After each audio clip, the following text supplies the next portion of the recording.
What's up, guys? Matt Brown here for this Circa podcast and video, and joined by editor-in-chief of TheLines and Play Picks, Brett Collson. We're going to try out something new here that's just been a podcast format before. If you're watching on YouTube, thanks for watching. If you're listening over the podcast feed, we thank you for that as well. If you want to see the video of this, you can head over to our YouTube channel at Play Picks and check out what we actually look like here as we talk through these various games here on our Circa card this week and how we're going to go about playing them. What you see on your screen right here is exactly the games and the lines that have been given to us that we have to use to play. So if you're wondering if we're referencing a line that seems like it might be stale, for example, one of the big ones, I think by the time you're watching this, is Browns plus 13. That thing has been bet all the way to 11.5. If you're wondering why we're referencing 13, because it's these lines that you see on the screen that we have to play this week. Brett, I would like to bring up here, just as a humble brag, that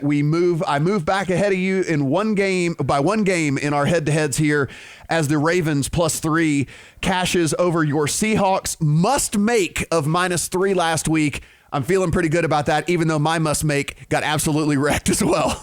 Yeah, my top 2 plays got absolutely wrecked. Fortunately, the rest of my card hit, but that's pretty damaging if my must makes are getting destroyed like that. I have no read apparently on the Seahawks team. I thought it was a great spot there that they could contain Lamar, and that guy, he just ran right over those linebackers.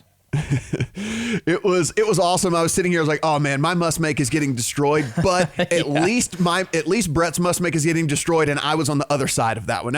I'll admit, at least it was a little bit sweeter just to have being on the other side of your must make. Yeah, the text, that was really nice of you too. Thank you for throwing that right in my face mid-game. I text him to let him know that I was feeling pretty bad about my must make getting destroyed, but it was a little sweeter as I'm screaming at the TV. Other side here. Yeah. But feeling pretty good about the card this week here. We are on the same side on a couple of games here, which is pretty awesome. So we'll go ahead and kick off the pod here, because as we know, when we're on the same side, those automatically make the card here. So let's start off with the Giants plus 7.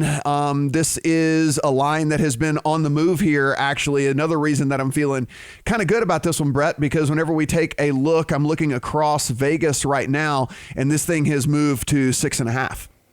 Yeah, and I see 6 overseas. So, I mean, it is definitely moving. I look at this game and I see a Lions team in disarray right now. They trade one of their locker room guys in Quandre Diggs, which sets off one of their better players, Darius Slay. Players trying to figure out what the hell is going on right now, and that's not a position you want to be in when you're in a division race. Darius Slay is out this week. I just don't think Matt Patricia is the guy to rally the troops with all this going on in the locker room. So I also like buying low on teams that are at their absolute bottom. And the Giants fit the bill this week. They're getting a little healthier. They got Danny Dimes heading into a dome where I think you'll feel a little more comfortable this week against a defense that is really just a shell of what it was a few weeks ago. So I like the Giants quite a bit here. Even a money line bet on the Giants. I think they could just win this game outright.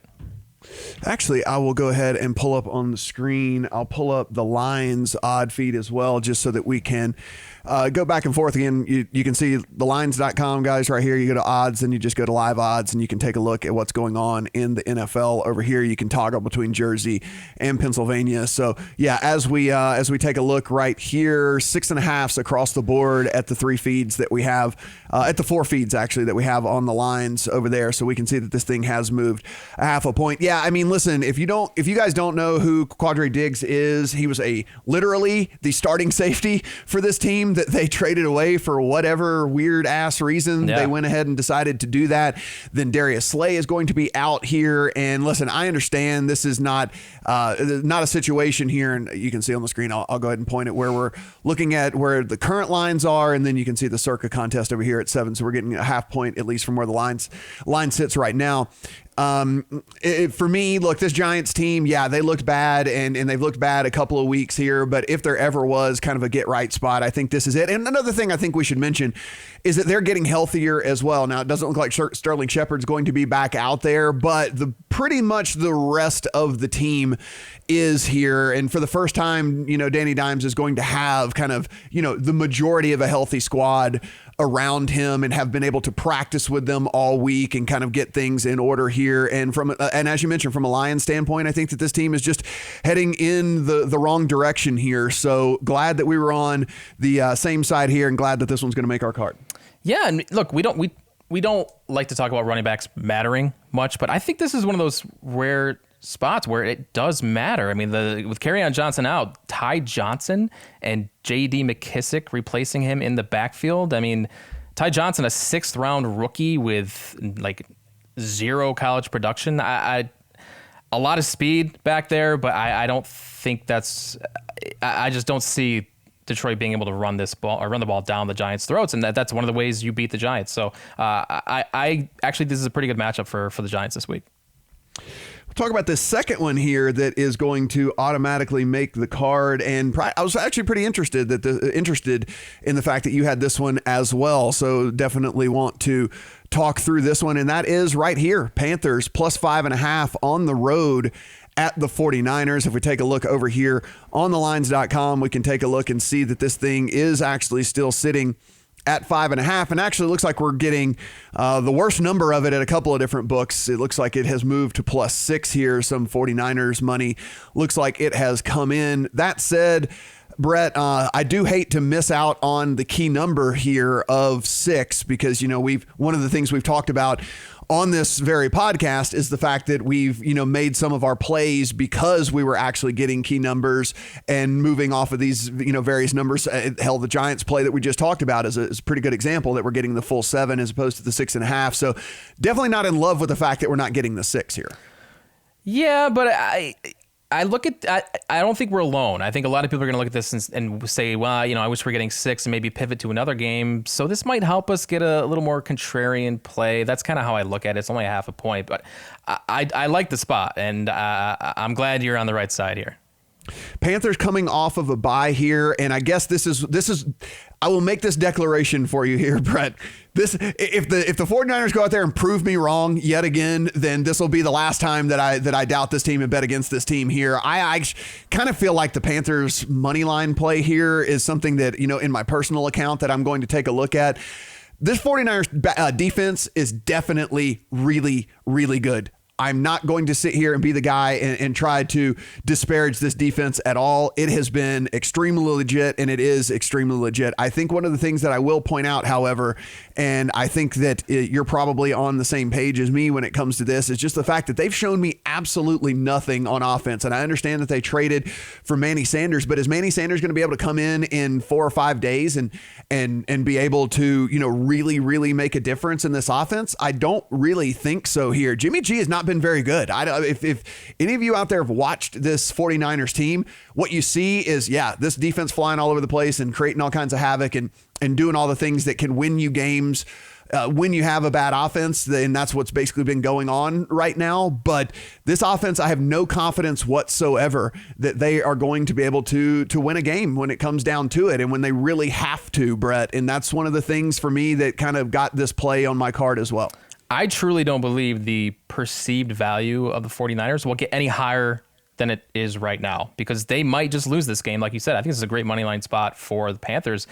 Strength of schedule so far has been a big issue for the 49ers. This is probably the best team they faced all season. The Panthers, like you said, coming off a bye, extra rest here. That's big for Christian McCaffrey in this rushing attack, because the best way to beat the 49ers is to stuff it down their throat. Don't drop back with a second-year quarterback and allow the 49ers to get to him and force turnovers. That's what they've been doing all year. That's why they're winning games. I like the matchup for Carolina here a lot. We've gotten bit by the 49ers here at least once this season in big spots. This is another one. Like you said, if they just go out and win by a couple scores in this game, I guess they're just the best team in the NFC. That's all there's to it. Panthers coming in with a Pro Football Focus grade of the number 6 overall defense here. And then the other thing that really kind of jumped out to me about this team is that it's in the upper half of the league as well in rush defense, which is, we know this 49ers kind of bread and butter here. So if they can kind of prevent this rush game from going wild and put some pressure on Jimmy G. I mean, we're talking about a guy that's throwing some interceptions this year. It's just kind of going under the radar for how good that this defense has actually been playing here. So really glad to get this one on the card. So let's go ahead to our must makes here. So we're gonna have four picks on the card without any argument here, which is actually pretty good for a week here. Normally we get 2 or 3 and then we argue through the rest here. But you have Broncos +5 as your must make. Yeah, look, I've been driving the Colts bus all year long, but it's time to hit the brakes. They've reached probably their highest price point of the season, and facing a Broncos team coming off that embarrassing primetime loss to the Chiefs, but they've got some extra time to prepare here with that game on Thursday night. And if you like analytics, the Broncos might just be better than the Colts. Football Outsiders has the Colts 19 and the Broncos 23, but Pro Football Focus loves the Broncos 7th overall in team efficiency compared to the Colts at 20. I think what Frank Reich has done with this Colts team is incredible, but this is a good time to sell coming off those 2 impressive wins. I think this is another good money line spot for Denver, and it's a great contest play as well. A lot of public bettors riding this hot Indy team this week, and we can get the Broncos at some low ownership here in Circa. Let's also, as we look over here on your screen, as you can see, guys, taking a look at what's going on at the lines over here, and you can see that we're actually getting a full point here from where the lines are currently. Broncos sitting at +4.5 as opposed to 5.5, which, as we flip over here to the contest lines that we're getting. So some of that money heading in on the Broncos. The Broncos, the number 1 rush defense according to Pro Football Focus. And as we know, whenever we look at this Colts team, they've been riding Marlon Mack, and if they're going to have to completely kind of abandon that, if that were to get shut down here, and it goes completely on the arm of there of Jacoby Brissett, I think that this could kind of definitely could be a spot where this a little bit of, I'll just call it a little bit, maybe a little bit of vulnerability comes out on this Colts team. It didn't make my card, but I certainly don't hate the pick. And I've actually, I did look into this game at least because I saw this line movement and I saw, I was trying to figure out what was kind of behind all that. And I guess I had not realized that the Broncos defense, at least over the last few games here, while the offense has looked pretty shoddy, the defense has kind of righted the ship a little bit here. And, look, maybe getting Manny Sanders out of town is a good thing, weirdly. Maybe it's like you can go ahead and focus on these younger guys and go ahead and try and try some new things, get some, not worry about it upsetting your veteran or whatever it might be. So I don't know. Maybe sometimes you can have an addition by subtraction, and whether that's the case here with Manny Sanders, I have no idea. But, it certainly, I guess you can't hurt this offense considering how bad it's been. Yeah, and if Denver's going to win this game, they've got to run the football. They are 9th in rush offense, according to Pro Football Focus, and the Colts bottom 5, I think, in rush defense. So I like that matchup for them. And this isn't a sexy game, but I think the matchup on the other side is super interesting with the Colts rush offense. I think the second best run blocking team in the NFL against, like you said, the best rush defense. It's going to be a fun one for football geeks like us. My must make, and I can't believe I'm doing it, betting against the Patriots here, but it's Browns +13. And honestly, I'm betting a number here, Brett. I mean, I understand how good the Patriots have been, but it has really been beating up against the bottom feeders of the league so far this season. This defense certainly playing at an all-world level, but the offense really has kind of left a lot to be desired here. Now, Josh Gordon is out. They did trade for Mohamed Sanu, but again, kind of the same situation we were talking about as earlier. Is he really going to be able to just step right in and make an instant impact for this team? I don't know if that's necessarily going to be the case here. Probably starts to make an impact a little down the line, more like a week 10, 11 type deal once he gets the full grasp of this offense here. And look, the Browns are getting healthier on defense as well, which is, I like this defense matched up against the offense here. They're going to get Greedy Williams back. They get Denzel Ward back. And guys, if you haven't been paying attention to that, both of these guys have been out for the last several weeks. So when you look at this Browns defense, they have been kind of limping into a lot of these games. Whenever you're talking about getting your two starting corners back, it is a massive, massive upgrade to this defense here. And coming off of a bye, have been able to kind of focus on this game. I'm sure there's been some stuff going on. And look, you couldn't have a bigger coaching mismatch than you have in this game. I fully understand that. I'm not saying that Freddie Kitchens took the bye week to go ahead and draw up some master plan where he's going to outduel Bill Belichick. That's not going to happen. But I do think giving him an extra week to maybe kind of figure things out is something that could benefit this Browns team here. So I'm going to hold my nose and put it on the card. But Brett, I think it's just too many points. And as we look over here on the screen right now, as we take a look at the live lines here on TheLines.com, this thing is all the way down to 10.5. So we are getting a full 2.5 points here for this contest. And in something like this, it's just too much. It's too much EV, I think, to leave on the table. This is fascinating because with all that line movement, do you think people in these handicapping contests are going to fade the Patriots and take the Browns here? I don't know. I'm really wondering how many curious to people go and do as much research before they put in their picks as you and I do, Yeah, to be that's perfectly true. honest. I think that maybe there's, 20% of the contest of people who actually really do that.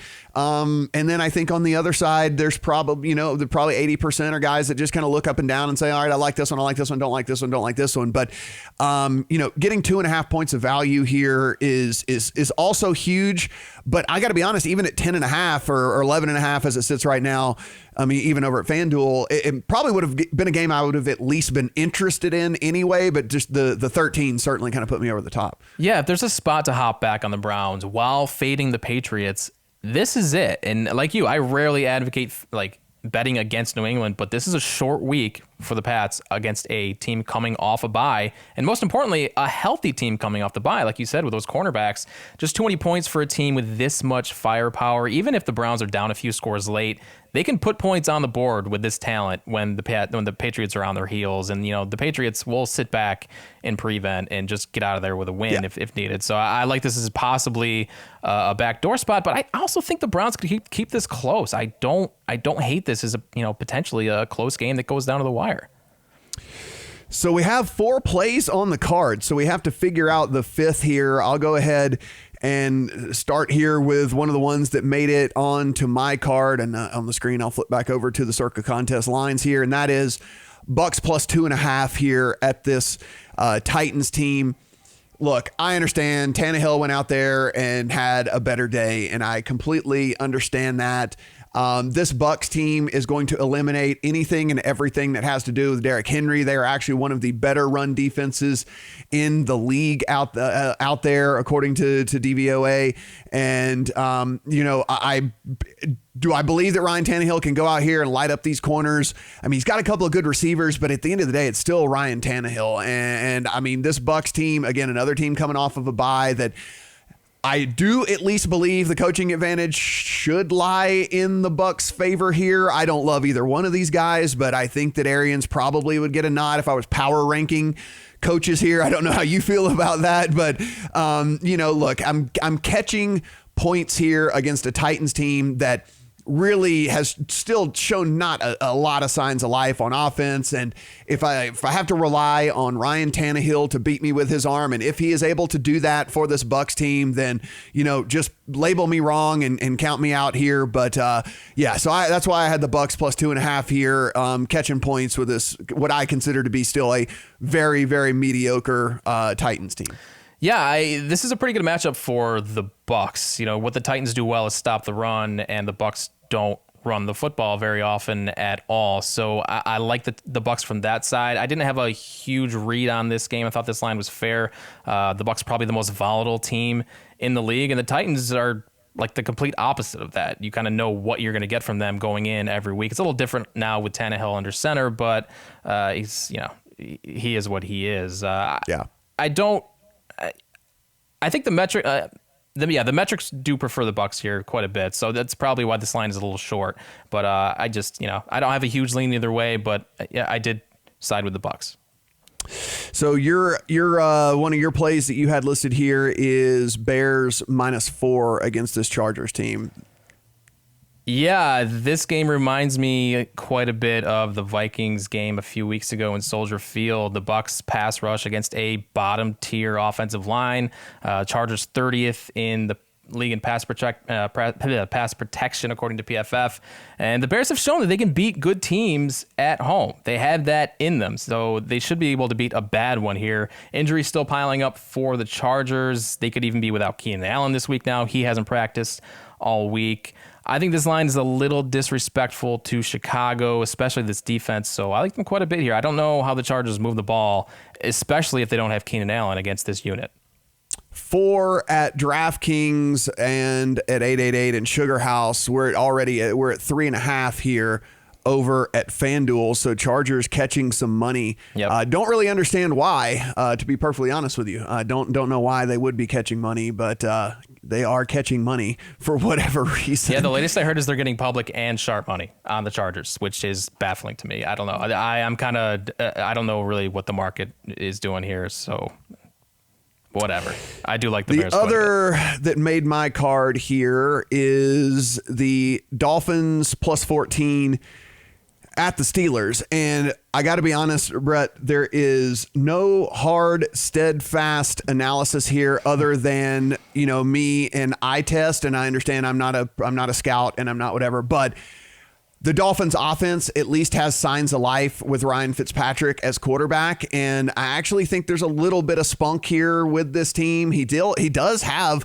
a couple of talented receivers on this team as well. And frankly, I just don't know what the Steelers have shown to be 2 touchdown favorites over anybody. I mean, I understand it's the Dolphins, but I mean, we're talking about the Dolphins being like this type of dog earlier in the season to actually really good teams. And here we go with them being 14-point dogs to this Steelers team, and it just doesn't line up to me.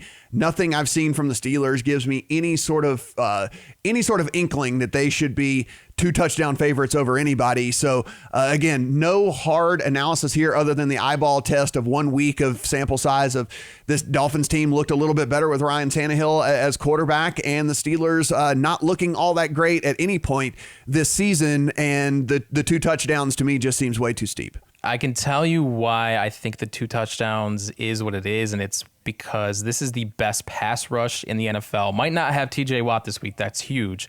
But it is the best pass rush in the NFL against the worst pass blocking unit in the NFL. And that could create points for this Steelers defense, either for them scoring touchdowns by interception or fumble recovery, or just giving them turnovers and putting Mason Rudolph in this offense in good field position to score. So I get the number. I don't have a huge lean on either side here. It is a lot of points. I think the public is pretty excited about getting 14 here with the Dolphins. I think I saw that they're getting like 75 to 80% on the Dolphins, which is crazy to me. But it is a lot of points for a Mason Rudolph team. You really, if you're siding with the Steelers here, you have to hope that the defense is going to put them in position to score points. Otherwise, I just don't see it. Yeah, it seems like this is like kind of what we were talking about earlier, like prime kind of backdoor situation as well. Yeah, even if the Dolphins are down 21, Fitzpatrick, obviously he has nothing to lose. So, I mean, he's just going to go out there and sling it around. I mean, he has absolutely nothing to lose whatsoever. 14 still at DraftKings and FanDuel, but has moved to 13.5 at 888 and Sugar House. So this thing, Dolphins are catching some money here in this one. And your final one on your card is Chiefs plus 3.5 at the Packers. This one, I will admit, I'm looking forward to your analysis here because I don't get it. Well, okay, let's go back to the Dolphins real quick because I want to get your take on if you think the Dolphins are going to be popular in the contest. I cannot imagine that they would be, right? Could you imagine anyone? I mean, like, I think most people at this point are not wanting to hold their nose and click on these, stinking dogs, essentially. I don't know. I mean, maybe I could be off and maybe I could be wrong, but I don't know. It seems to me like there's some of these other more kind of attractive dog spots than the Dolphins. I don't know. I mean, yeah. All right. As far as the Chiefs, this is a contest play for me. We're getting a Chiefs team in front of a raucous Sunday night football crowd as a home dog with a really good number, and the public all over the Packers here. Sign me up, man. I'm just trying to fade the public here and get a home dog with a great coach in a just kind of a dream primetime spot against a defense that really hasn't looked all that great lately. And yeah, it's Aaron Rodgers, but We're not getting Mahomes, we're getting Matt Moore, but the guy's a veteran. He's got all of his weapons at his disposal here, and maybe it's me trying to be too sharp, but I like the Chiefs quite a bit here. This number 3.5, so it's matching the contest line at DraftKings and FanDuel. It is at 4 over at 888 and Sugar House, as you see on your screen right here. I'll tell you why this did not, and mainly for the fact that, a lot of the success against this Packers defense has come on the ground. And one of the things that we've seen from this Chiefs team fairly pretty much all year long is really the lack of any sort of run game whatsoever. And I know Andy Reid is going to play Andy Reid football, and he's going to go out there and he's going to continue, I think, to pass the ball and do what he does running this offense, and and the defense's strengths or weaknesses be damned. And when you look at this Packers team, they are much, much better defending the pass than they are defending the run. And the Chiefs, I just don't believe that they're going to go out there and try and do that. And even if they do, this rush offense for this Chiefs team has been basically non-existent. So, pretty interesting for me on the play here. I would admit, if I was leaning one side or the other, I would actually be leaning the other side of this one. I think this is one of those maybe like analysis paralysis type things where, like, a little trying to read too much into things as opposed to just the sometimes obvious things are obvious. And I feel like maybe this is just one of those obvious things are obvious situations. Oh no, I get burned by that all the time, and this could definitely be one of those spots. It's a little different because we are playing a contest against other people, but the matchups certainly favor the Packers here, and that's why they are laying points on the road. Mahomes, so let's look at some of these others. Not going to be playing either. So let's just briefly run through some of these others and see if any of these were close to making either one of our cards here. We did not talk about Seahawks and Falcons, and we did not talk about Jags and Jets. I will say Jets plus 6.5 was 7th on my list here. As far as that goes, look, the Jets, I think this is kind of a pretty good buy low spot on them in this situation because they look so incredibly bad in an island game that everybody was watching. And now you get a Jaguars defense that is not the Jaguars defense of old. The Jaguars defense is actually pretty porous and is actually pretty bad. And so I think that maybe we're looking at a little bit of overreaction here. What say you? Yeah, everything you just said. Jets nearly made my card. They just missed out. I think it's a great spot to buy Darnold after probably his worst game he'll ever play in his life. Right. So, I like that one quite a bit. And the Jags won last week against a bad football team, so you can, sell some stock there a little bit. I think it's a really good spot for the Jets. If that's the case, I mean, I'm fine with that being the 5th play here. I mean, I don't love either one of yours and you don't love either one of mine. So right. if this was kind of barely off of both of our cards, then, I'm certainly okay with that being the 5th play here. Yeah, let's go Jets. I do want to get your take on the Seahawks, though, with what is going on with the Falcons and Matt Ryan. Apparently he is going to play, but is he going to play? Is he just playing for, to keep his streak going? What's going on there? That's the reason why this one. So this, to be perfectly honest, this was actually the number 6 game on my card here with going Seahawks. But with so much, I guess I've always been, and if you watched any of my other videos out there, guys, you know what I'm saying. Like I'm information guy, right? Like I rarely bet too early in the week. I like to know all of the things, and if that means I miss out on a number by a half point, then sometimes I'll just take the worst of it when I actually feel like I know what I'm betting into, as opposed to just speculating on stuff. And one of the things I've learned over the last couple of weeks here is I am definitely no doctor. Anytime I have friggin' tried to predict what these injuries and how they're going to play out and how things are going to go, I have just been wrong and gotten burned and all that, and which is why I don't know. I guess that's why this one didn't make my actual full card here and why I kind of glossed over it just a little bit, because these damn injury situations have been killing me. I mean, the Cowboys have 5 guys friggin' questionable last week. And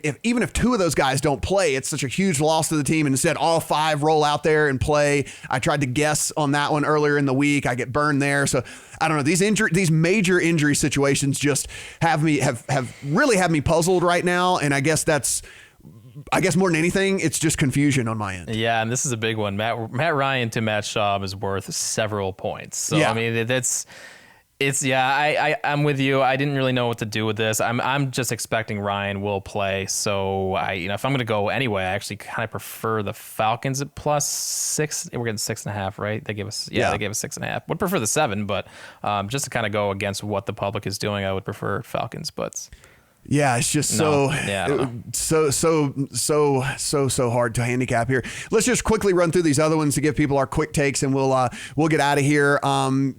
Bills and Eagles +2. I imagine this will be the most popular teaser play of the entire week. This is going to be on everybody's teaser card here, teasing that Eagles team up to 8 here. I still think the Bills win this game, probably, Brett, but they really haven't shown the ability on the offensive side of the ball to really blow anybody out or even win by, pretty like even big margins or whatever. So, teasing this Eagles team up to 8, I think would probably be the play here if I was just playing this, on my own personal money here. From a contest standpoint, neither side really kind of blew my skirt up here. No, me either. I was back and forth on this. I don't know what to make of this game. I don't know if the Bills are just the most overrated team in the league right now. I don't know if the Eagles are the most underrated. Meet in the middle, I guess that's where we're at here at 2. I like the teaser spot. Obviously, the Bills aren't going to blow this team away. That's just not going to happen. You need a quarterback who can just carve up a defense, and Josh Allen's not going to be doing that. He might hit John Brown on a deep ball once against this pitiful secondary, but it's not going to be. He's not going to do it all game. And Saints Cardinals, that's a game that, because of the question marks, that I just left alone. One of the very first games that I scratched off of the card this week, not knowing who's even going to play quarterback for the Saints and the health situation of some of the other guys and everything like that. Just too much unknowns for me, and so really and truly was the very first game I scratched off the card this week. Yeah, this is another one where I just kind of threw it away. Both these teams have looked pretty good in victories the past few weeks, and I don't like isolating teams that are on winning streaks for this type of contest because they could both be popular. I think both these teams might actually get a decent amount of people siding with them in the contest just because of how well they've played recently. So this was a no-go for me. Texans and Raiders. I love points here. I have the personal play of the over in this game here, but a full touchdown for the contest line here, not something I'm interested in. In games where I feel like it's going to be a shootout, I typically don't like these like full touchdown and bigger numbers because anything can kind of go awry for you in those things when I expect just a ton of points. I really don't like these kind of big numbers. And look, the Raiders offense, to their credit, been playing much better. And I think that there's a decent chance that they could keep this within the number, but I also think that there's a chance that, a couple of turnovers here and there, or a couple of bad decisions or whatever it might be. And then, you look up and then they're down 20. So I don't know. It was not an easy handicap for me here. Again, on a game where I just expect complete fireworks, and those typically aren't the type of games where I like to have these big numbers involved. Yeah, me either. I'm with you. The over is the play here. Just looking at these two secondaries, it's complete and just depleted. So either one of these quarterbacks could just carve up all afternoon, and this could hit 60, 70 points. So the final game I guess we didn't talk about was Rams and Bengals. That's Rams -13. I'm not willing to back a Rams team at nearly 2 touchdowns after one kind of bounce back week, but then at the same time, I sure as hell am not going to back this god-awful, pathetic Bengals team either. So this was actually the second game that came off of my card that I scratched off here because I'm not willing to fully buy back into the Rams team here, and at the same time, let's be for real. These overseas games are weird as it is anyway. And so would it surprise me if the Bengals kept this thing weirdly close? It would not. But if I looked up and you and I are texting each other and we were saying, can you believe the Rams are up 49-0? I also would not be surprised in that either. So these overseas games I typically kind of avoid as well. Yeah, a Rams 40-point win is definitely in the range of outcomes here because I don't think this Bengals team is going to show up. I really don't. I think they're done. They're checked out. And the Rams really have to get things going here in the second half of the season with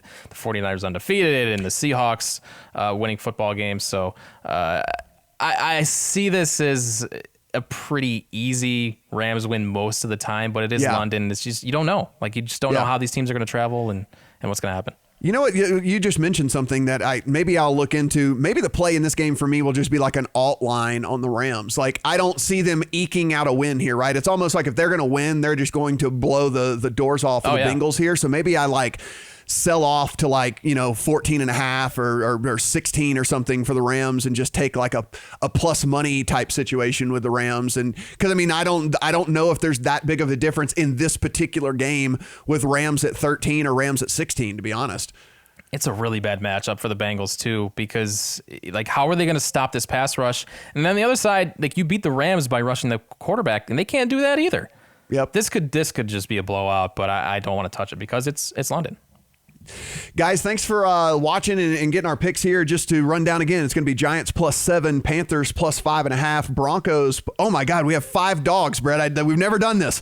Giants +7, Panthers +5.5, Broncos +5.5, Browns +13, and Jets +6.5. I don't think we've ever had an all dog card, so here we go. Hopefully the dogs come in for us this week. And again, as always, head over to the lines and you can click this little odds tab up here. You can go down, of course, the multiple sports, but then you can also toggle back and forth between Jersey, Pennsylvania, the money line, the total, the various books that are going on over here. So be sure, and if you're looking to sign up for any of these books as well, you can click right on these things up here and take advantage of the offers that we have going on. So be sure and do that as well. So for Brett, I'm Matt. Talk to you guys next week.